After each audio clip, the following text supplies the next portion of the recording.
So, community, we are back with another conversation, and I'm excited about this conversation. I'm always excited about my conversations. I don't know why I start every conversation like that. And I think because it's just always something good going on, right?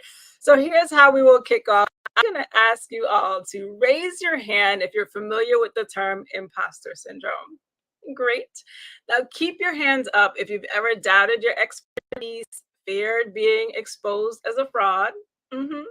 Held back your accomplishments because you were worried about being perceived as like boastful or like bigging up yourself, as we say. Mhm. Held back maybe because, I don't know, like you wanted to pursue something, but you felt that you weren't qualified enough to do the thing, so you didn't do it. Keep your hand up. Uh huh. All right. Now I'm curious, did anybody put their hand down? And I want you to notice that and even notice how you feel just acknowledging the experience of imposter syndrome and how it shows up, right? It may kind of seem like a lighthearted issue and how we're talking about it, but I really want you to think about like, what's the cost of me not showing up? What's the cost of me not pursuing goals or even just being excited about the things that I do and kind of playing small, right? Whether that's showing up small, pretending that you are small when you know that you're dope as hell, but you're just worried about how everybody else will see you. I want you to think about those things. Imposter syndrome is something that's common for a lot of us. A lot of women experience that. I think it has a particular impact on Black and Brown women. I think it's been hanging around with us like for generations. And this series of conversations really helps us to begin to challenge some of our ideas and beliefs around imposter syndrome. And if you're loving it so far, I'm loving you, right? And I hope that you'll take this a step further with us and actually join us for our series when we dismantle fears and doubts. We have a challenge coming up, and that's going to be focused on reclaiming your power and exclusively for Black and Brown women. So if you had your hand up, you probably need to be on that challenge, and you deserve to be there because this is where we start to create access for your healing and the strategies that you need and the tools that you need to really cultivate your power. I think we often know things are wrong, but we don't know what to do with it, right? Or we kind of get excited about things, but we don't know how to keep it going. And I think this is a great opportunity to do that. But for today, we're going to kick off with a conversation. So in case you don't know me, my name is Amanda Flood, and I am a mindset coach for Black and Brown women in business. I'm also a therapist here in New York. And my bubble is just helping women feel really great about what they do. Like, I want you to get over the fears and confidently show up and dominate the spaces that you're in. And today we get to go a little bit deeper in the space of imposter syndrome with our guest today, a writer and self-publishing consultant, Miss Teresa O'Gary. So let's bring her up. So welcome, ma'am. Thank you so much. I'm so excited to be here. Yes. Let me see my saying. Bam. Oh my goodness, that's such a pleasure. I'm so glad to have you. I think I'm gonna take us back one now. There we go. Boom. I like that view better. So I'm glad to have you. So thank you so much for just wanting to share your story and get into this conversation about imposter syndrome. I really love how you've come to recognize the value of our stories and have kind of made it your mission to make sure as professionals we find the courage over fear to tell those stories and stop shrinking. That's Can right. That's right, girl. Whew. That just it makes my like spider senses tingle because so many of us are shrinking, and I think we kind of know it, even if we don't want to say it. But can you tell us why is this important to you? Yeah, absolutely. First, I just want to say again, thank you for having me. I'm so glad to be here. This is very important to me because just think about it. How many times in your life have you been impacted because of someone else's story? Maybe Right. you started a business because you've seen that it's possible because someone else shared their story. Yeah. You've healed in some way, or you have gotten the courage to start something, go back to school, do something because you've seen someone else do it. And that's what stories do. Stories are very transformational. They make a huge impact in our lives and they're very important. But the thing is, a lot of people, like you said, shy away from sharing their stories or hide from Mm-hmm. sharing their stories because they think, well, someone else is talking about it. Everybody else, who am I? Why would they listen to me? And that Uh-huh. is so far from the truth. It's very important. Yeah. It's needed. All that noise that we get caught up in, and it just takes us away from actually doing the thing or trying the thing. Stories is literally how we learn. That's it.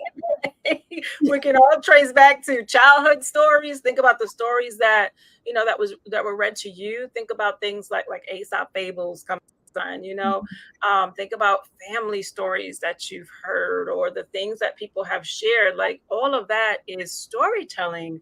Even Mhm. before we had books, right? Going back to this time of how we survived as people of color, we told stories, we That's sung right. songs, right? It was in the hymns, right? We found so many different ways to share our stories, right down to how we braided our hair was like a pattern to escape. Mhm. So we were so creative in our storytelling. And imagine if we never told those stories. If I didn't tell you how to get away from master over there, right? If I didn't come back and figure out how to share that with you, if I didn't tell you how to make that good rice and peas or whatever your favorite dish is, right? So you're so right. Stories are everything, but we Mhm. have the imposter in the room, right? So how has that even shown up for you, right? How has it shown up for you? How did it impact you, or how did you realize like, oh, this is a problem for me?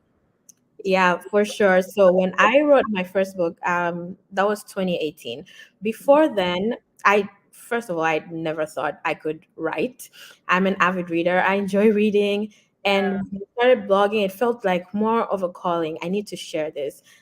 Someone needs to be liberated by this because I my life changed a lot in around 2014-ish, and it's because of people's blogs. So I read someone else's story and I was like, Mm. oh my goodness, I can relate to this, or this is what you do, I can do that too, and let my life take a different direction. And that's what I did. And then at some point I was like, you know what, I felt this strong pull to share what I'm learning in the journey, and that's when I started blogging. And then my husband, then boyfriend, was like, you know what, you write a book. And I was like, not for Who, me. me? What? Like, who wants to even read what I have to say? Do I even have enough to say to put in a book? Like, Mm. yeah. But then that happened in 2018, early 2018. I was like, you know what, I started feeling that same pull again, that okay, it's time, you have to write this book, you have to write this book. And Yeah. I was so scared, Mm.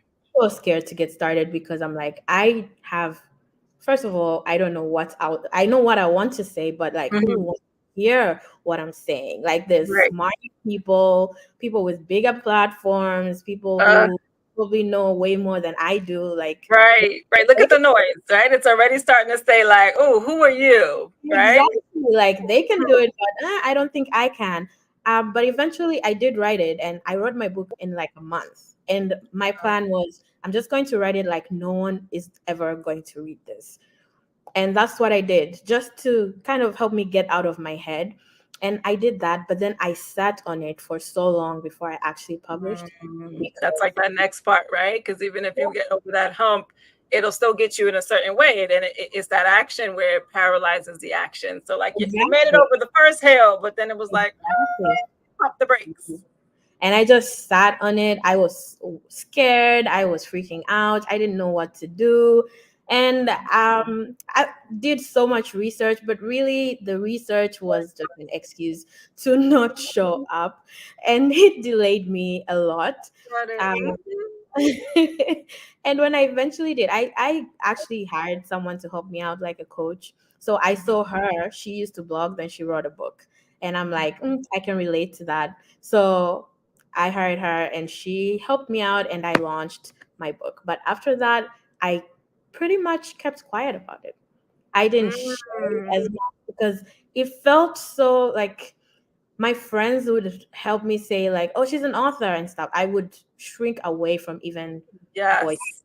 Still owning it, right? So here's this big accomplishment, but like we're Mhm. still in that atmosphere of, am I enough? Who am I? So even Mhm. with like the huge milestones you took from writing it to publishing it, it was still like, am I enough? And it was still holding you back. still holding me back. Yeah, that was a huge struggle, and that's something I see with a lot of, like, even the clients I work with, like with Yeah. authors. Yeah. That is huge. Even Mm.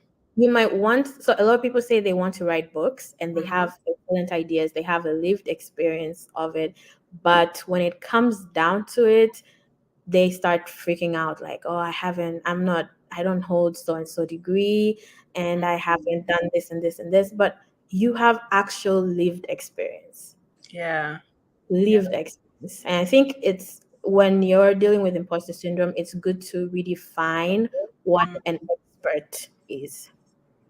Uh, I love that. What is the definition of an expert? um what I teach is, when you've done something, when you've accomplished something, even if you are not where you want to be, but you Mhm. have gone over a certain hurdle, you're an expert at that level. Oh, You don't, absolutely. Yeah. yeah, you don't have to have, I don't know, 20 years of experience before you are considered an expert. You're an expert to someone Mhm. because they are not where you are You currently. And are. if you Mhm. help someone go from where they are to where you are, you're an expert. Yeah, it's just like those little shifts in our thinking, right? Because first of all, we're always learning and growing. So you're never going to get to this like key point of like, okay, yesterday I was regular, today I'm an expert.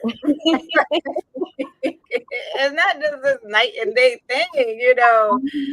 So like I like to see it as um, I am enough, right? Where I am is enough to serve the folks that I work with, right? And That's I'm going to right. keep growing and learning first for myself because I just love that, and then Mhm, that continues to elevate me, and then I get to pour in more, pour out more. So it's not that I don't know enough; I have enough to serve at the level that I'm at now, right? Which is mhm. still more most, which is what I hear you saying. There's so much more that you know that someone else doesn't, and it comes back always to the cost. What's the cost of you being quiet? What's the cost of you not doing this? Somebody doesn't get that little extra that you have that can make the difference for them.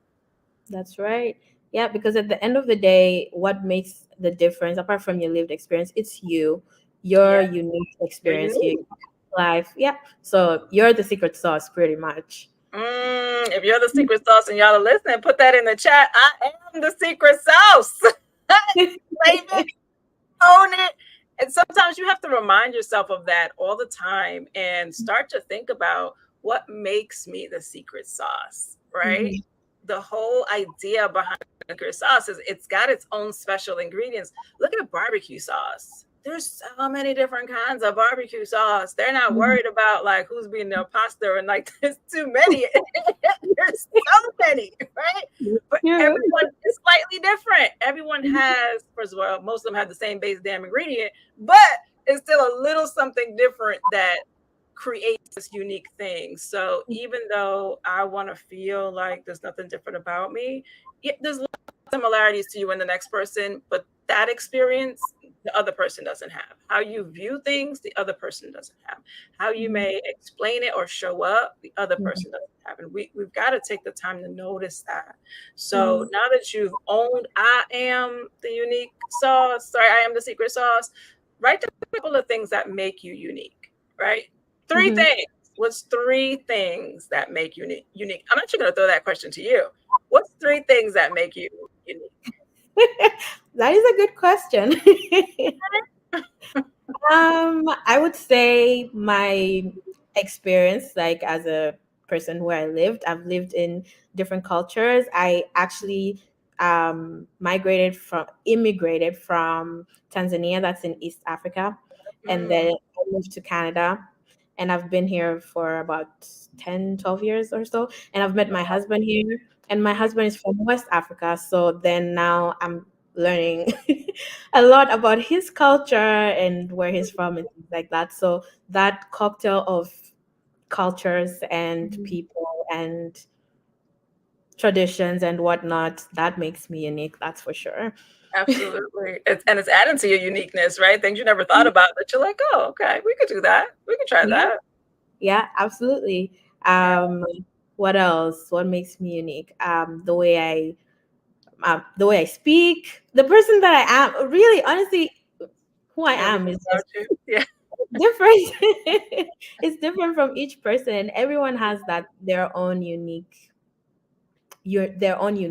pretty much. Yeah, Mhm. yeah, yeah. And I'm gonna come back to challenging everybody to figure out what some of that is for you, because sometimes we also do things like so well and so naturally, that we don't always realize like that is something special, and we're Mhm. looking for like this big magical thing, but it's like no, it's been there, it's already Yeah, there.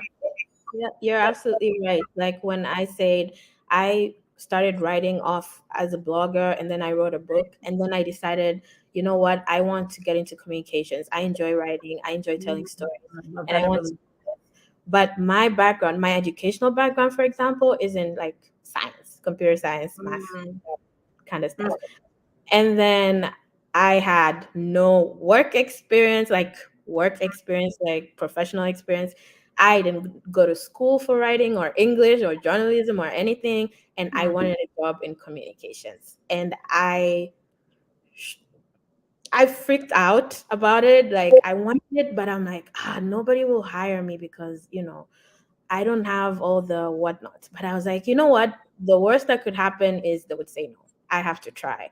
And I did. And I did get a job in that area as a writer, actually, for a credit union, which was very mm, interesting to me. So mhm, it helped me so much realize how I took my writing gift for granted.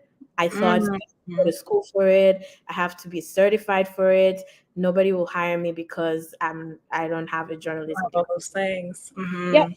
that's not how it is. I was the one who was looking at the gift, taking the gift for granted. But my Mhm. employers saw that and they're like, yeah, that's what we want. That's what we want. That's who we want on our team. Mm. So don't take your gift for granted. You're used to it because it's from you, but it's unique. It's special. Oh, goodness, I love this. And you are using words that just it just fires me up. But like right back to the calling, right? What are Mhm, you called to do? And I think we sometimes feel like this pull to do things, but then we start to get in the way with the noise of can we do the thing, right? mhm, Um, mhm, and if you guys are really listening to her, right, you'll hear how she was already preparing herself for the calling, right? And didn't even know, and we didn't even know she's 100% fully there yet. Even from, oh, well, here I am blogging, which was probably just like, well, let me just see how that goes, to mhm, right, so she's exercising the gift of writing without even knowing, to now look at where she is, to, yeah, I've written a book, to now I help people write their books. Crazy, right? Crazy. So even if you don't feel prepared and don't even think that I'm enough, look at how life, when we go back to these experiences, how these experiences are really preparing you to be ready and be enough for the next thing. You really just have to show up and start doing the thing. That's right. And you don't no one starts off as an expert. Like you might not know everything, but Yeah. you learn on the journey. So don't be afraid to learn. Don't be afraid to be a Mm, beginner. yeah. Mhm. Yeah. Oh my goodness. Don't be afraid to be a beginner, right? Mhm. And don't be afraid to lean in, even if you are afraid. Yeah. Because it imposter syndrome. This thing Yeah. is like it's like a physical sickness. And I think it almost like destroys our mobility. If we could think about it that way, as like an illness in the body. Because even Mhm. the most gifted, God-fearing, seasoned career professional woman, we can keep ourselves stagnant because we don't realize the impact that this thing is having on us, right? It's like how we will not go to the doctor for the longest, we'll ignore the symptoms until it gets worse. And this is the same thing. Like we are ignoring the things that's telling us that we can't do it, all the noise that's keeping us from doing the thing, from just trying, from just showing up, right? But we Mhm. can't move like that. It's hurting us, and we don't want to get to the point where you always get there and the doctor's like, well, why didn't you come sooner? It's like stage 4 now when it could have been treatable a long time ago. So we don't Mhm. want you to just like waste your life. Take this opportunity to start to think about what's really happening for me, because you can't build goals from this place of disconnected and afraid, right? Be afraid, but still take action, right? Right. We can't be visible. We can't talk about the things that we've done, the brilliant things that we've done. We can't market our gifts, our expertise, our purpose if we're immobilized and we can't speak or we can't show up and we can't trust ourselves to do the same. So, if y'all are just tired of consuming information, tired of doing the research, tired of not moving forward, it's time to change the story. It's time to Mhm. learn those things. And I'll bounce back to you, Therese. Like, how do we change the story? What's one thing that you can offer? I'm sure there's so many things, honey. It's hard to pick, but what could you offer that we can do to start to change this story? Okay, so the one thing I like to tell anyone to do is to start off a list of I call it their expertise inventory. Okay, come on now. And then you list down everything that you have achieved, everything that you have done in your Mm, career, your educational accomplishments, your career accomplishments, your breakthroughs, things that you have come out of, even no matter how small it seem to you. mm, And when that imposter syndrome comes, you go back to that and remind yourself that I did that. I was able to overcome that. yeah, I did all of these things and I'm great. I can do this once again. yeah, yeah. It really changes the atmosphere. It Yeah, does. yeah. And we need the reminders. It sometimes feels so simple, like, oh, I got to go back and look at that. But you do, because think about how powerful the thoughts are, right? The I can't do it, and why me, and who am I? Those Hmm. thoughts are loud, and they're probably pretty consistent. So you Hmm. do need to go back and revisit that list. So I absolutely love that as well. As you think about your experience, were there any unexpected like gains or positives that came out of you dealing with your own imposter syndrome experience? Yeah, absolutely.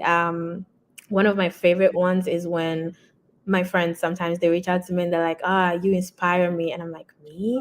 I am Oh, freaking out doing this. Like, I yeah. can't believe you say that. Yeah. So it helps me remember that apart Mhm. from doing it for myself, there's people that even your journey, even your process is Yeah. inspiring to you and it's impacting someone. So you're changing someone's life even as you're trying to figure out your own.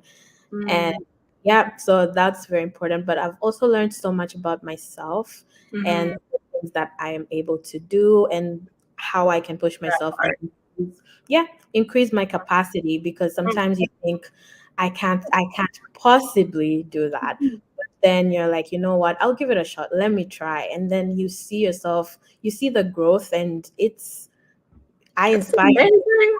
Whoa, you're doing it, girl. I'm proud of you. Yes. Yes, and what a good feeling, and to go from, "I didn't think that I could," to, like, you are doing it, and that Mhm. word capacity, I love that word. Increase your capacity. How can you increase your capacity? You've gotta start doing the thing to That's see what's right. possible.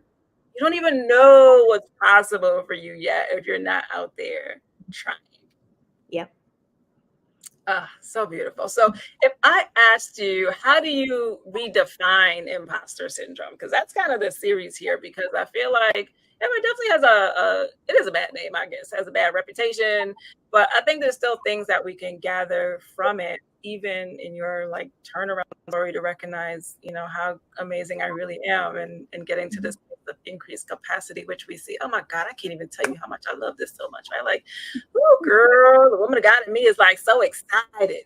Because God truly does want us to increase our capacity, but we're the Yeah. ones that's on the sideline just chilling, like, right? And we ask for things. God send me the blessing. God give me this, and yada Mhm. yada. But what are you actually doing to move towards that? Um, That's right. That's yeah, right. yeah. But redefine it. So, how do you redefine imposter syndrome? Yeah. How do I redefine it?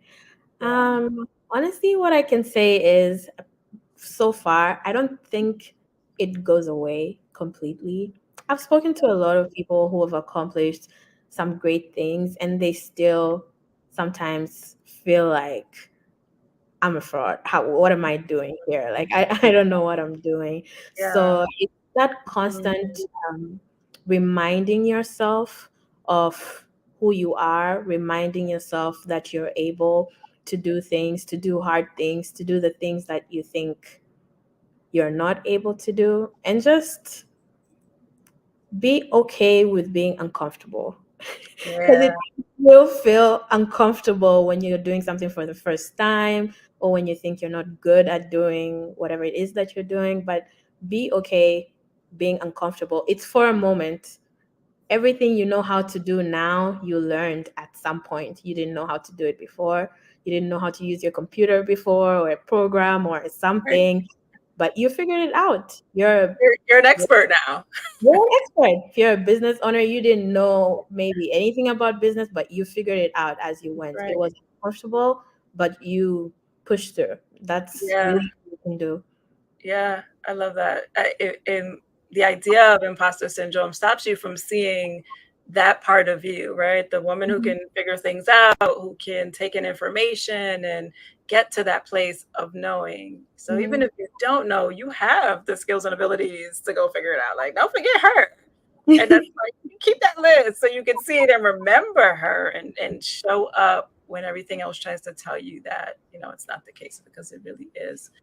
I just love this in so many ways. Ooh, and that last point about even at higher levels, you'll still experience imposter syndrome. Um, that it makes me think that in a way, then it's okay. This imposter thing is okay. Because I think if we sort of fight it, we create issues with it. But if we kind of Mhm. accept that it's going to be there at different points, Mhm. it's okay because it's whatever. It's like, oh, I'm expecting you, right? It's like I expect the mailman every day. It's like, oh, hey, right? I know you're coming, so I'm not surprised I anymore. can tell. Yeah. Right? So it's like, oh, okay, I get the mail, right? Or I don't.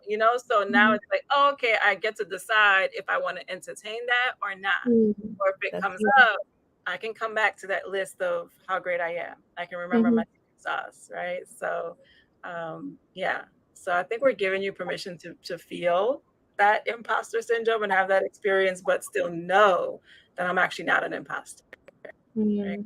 I am the Mhm. secret sauce. Yeah. Yeah. So before we close out here, anything that's just sitting with you, resonating, any last things that you want to put out there? Honestly, first of all, I just enjoyed every moment of this conversation. It was great.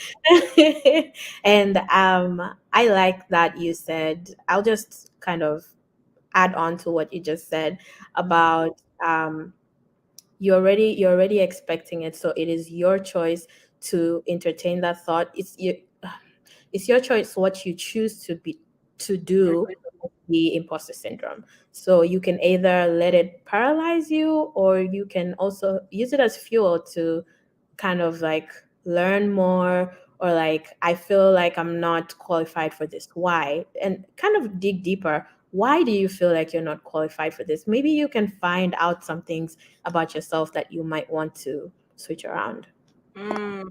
Yeah, I love that. Oof, so dope, and I'm grateful for what has been poured out of you, and the impact this conversation will have. Right, I've definitely enjoyed it too, and so many little gems and nuggets in here. I know I got to go back and listen to this. Y'all listening? If anything resonated with you, please share it. Actually, share this episode. If any part of this episode, wherever you are, resonated with you, please share it right now. Think of two women that you would love, for them to hear this conversation, because I think, like we're saying, we all experience this at some point, and we all need this reminder of who we are and how do we get to this place of, knowing our greatness and not losing sight of that, right? So, as you share this right now, I will ask you, Teresa, to share where can people find you as they share away. Where can they find you? For sure. So you can find me on Instagram. That's where I'm most active. My handle is Teresa Ogueri, and my business handle is Unique Publishing. So that's YOUNIK Publishing. I love it. So, all right. Make sure y'all share now, okay? And I have to tell you, like, the littlest things go a long way. So I know you guys hear it all the time, but just from like a social media outreach kind of place, it makes such a difference. Even if you have nothing to say, if you just hit like and share, it allows us to reach more people, right? And think about that capacity. So don't block your own capacity, and please don't block ours. So, oh my goodness. So go find her and follow her on Instagram at Teresa O'Grady, and tell me the publishing one again. Unique Publishing. And Unique Publishing. And you guys can find me on Instagram as well at Amanda.flood and on YouTube at Courage Over Fear. And if you're still listening, please leave your feedback, drop us some comments, and otherwise keep courageously leaning into your purpose. And we'll see you soon. I'll make sure to also include all of her links, even if you forget, you're like, oh, how do I spell that? Wherever this is posted, you will find it.